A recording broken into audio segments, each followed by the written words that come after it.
Welcome back to Sip and Talk. Hey, everyone. So today we're diving into something that definitely gets people talking. The whole AA system in relationships, splitting costs. Exactly. It's a big one. Yeah. Is it like the ultimate sign of equality, or does it kind of kill the romance? That's what we're digging into today. Yeah. We've looked at a bunch of different viewpoints, arguments for, arguments against, how it plays out culturally. And we're going further too, right? Yeah. Like, should it change as things get serious? And what does contribution even mean beyond cash? For sure. Okay, so let's start with the pro side. Why do people like the AA system?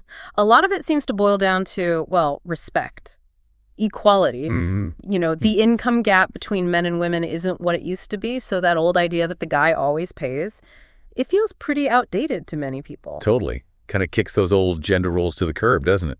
Yeah. Like, who pays depend on gender? Plus, something that came up in our research was how constantly calculating who owes what.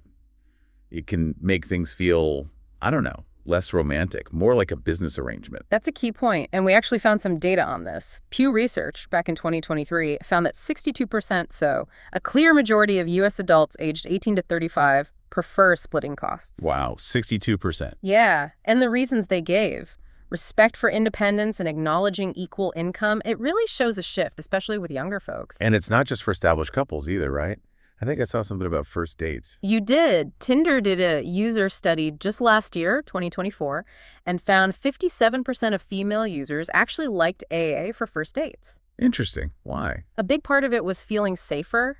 It avoids that feeling of owing someone something just because they paid for dinner. Sets clear boundaries early on. Okay, that makes a lot of sense. Safety and boundaries. And this isn't just happening in the U.S. Our sources show AA is pretty mainstream for young people in Northern Europe, Germany, Canada, too. So it lines up with places that really value independence. Seems like it. Places with maybe stronger social safety nets, more focus on gender equality, less disparity maybe in incomes generally. It filters into dating norms. Okay, so that's a strong case for splitting. But let's flip it. What about the other side? The feeling that it's cold, unromantic. Yeah. This perspective often hinges on the idea that, part of love is about giving, right? Generosity. Right. And when you're tracking every penny, splitting every little thing, it can feel really transactional, like you're running a, partnership company instead of being in a relationship. I can see that.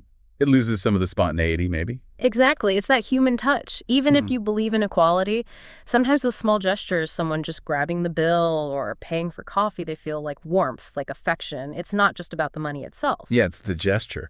I remember early on with my wife, even when we mostly split things, those times she just insisted on treating me. It felt nice, special. And this is where income differences really matter. Our sources pointed out that if one person earns way less, a super strict AA approach can actually make them feel, awkward or even ashamed. Oh, yeah. That's tough. It kind of clashes with the idea of equality because the impact isn't equal, Does equality mean treating everyone the exact same or accommodating differences? It's tricky. And then there are those unspoken things, the hidden expectations. Right. That survey in Taiwan, DCARD 2023, really interesting. Only 36% of women were fully okay with AA right at the start. Over half still kind of hoped for the occasional treat, seeing it as a sign of care. So what people say they want and what makes them feel cared for might be different sometimes. It seems like it. Sometimes offering to pay isn't just about the dollars. It's about signaling enthusiasm or that you value the person. Which leads us right into culture, doesn't it? Because that signal means different things in different places. Absolutely.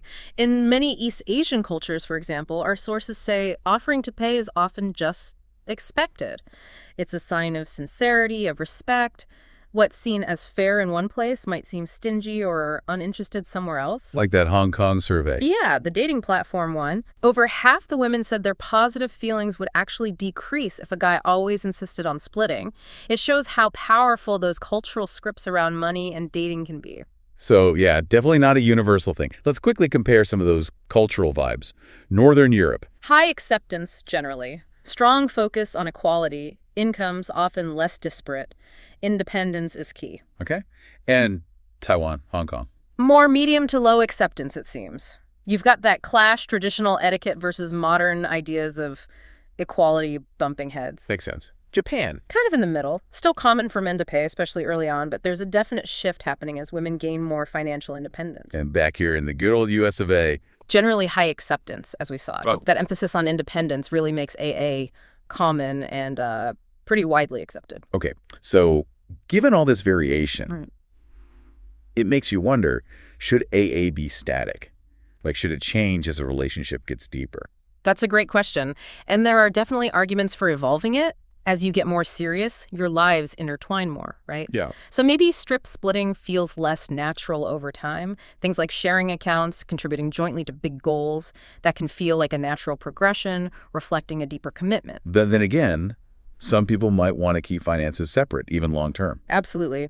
The argument there is about maintaining individual autonomy, maybe avoiding potential conflicts over money later. It's not necessarily about a lack of trust, more about maintaining clear boundaries that work for them. Right. And what about that income gap issue again? If one person makes significantly more, is strict AA still the way to go? It's a real balancing act, isn't it? One view is your income is your income. Equality means everyone pays their share, period. But the counter is, well, does that feel fair in practice if it strains the lower earner, limits what you can do together? Maybe proportional sharing makes more sense. Contributing based on income percentage, perhaps. So it feels more equitable, even if it's not strictly 50-50. Exactly. Acknowledging the different realities. And what about short-term versus long-term? Is AA better suited for when you're just starting out? Some people definitely feel that way. Early on, keep it simple, avoid complexities. But as you build a future, maybe shared resources just make more practical sense and reflect that shared life. But again, not everyone agrees. Some value that financial independence throughout. Right. Which really brings us to a fundamental question.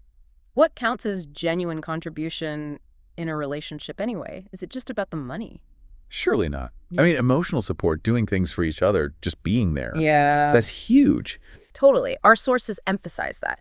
Acts of service, listening, reliability, those are massive contributions that have zero to do with a bank balance. Someone might contribute less financially, but offer incredible emotional stability or handle most household things. That's vital. You could also argue that being willing to spend money on the relationship or on your partner is a tangible sign of investment. True. It can be seen as putting your money where your mouth is, so to speak. A thoughtful gift, a nice dinner out, those can absolutely be expressions of affection and how much you value the relationship. It connects to this bigger idea you mentioned, egalitarianism. Can you unpack that a bit? Sure. So basically, egalitarianism is the belief in equality for all people, equal rights, equal opportunities. Okay. In democratic societies, it's usually about striving for like a level playing field, equal laws, equal chances, equal political voice, not necessarily forcing everyone to have the exact same outcome, like in pure communism. So fairness and equal opportunity across the board. Pretty much.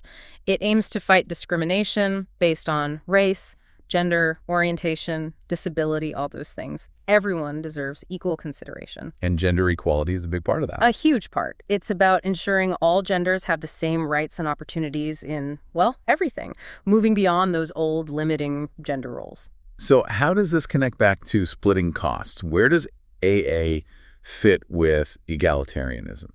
Well, in one way, the push for AA comes directly from egalitarian ideas, right? Yeah. Especially gender equality and financial independence. It challenges that old model. Right. But as we've seen, sticking rigidly to AA might not always align with other egalitarian considerations, like accounting for different economic situations or the emotional side of things.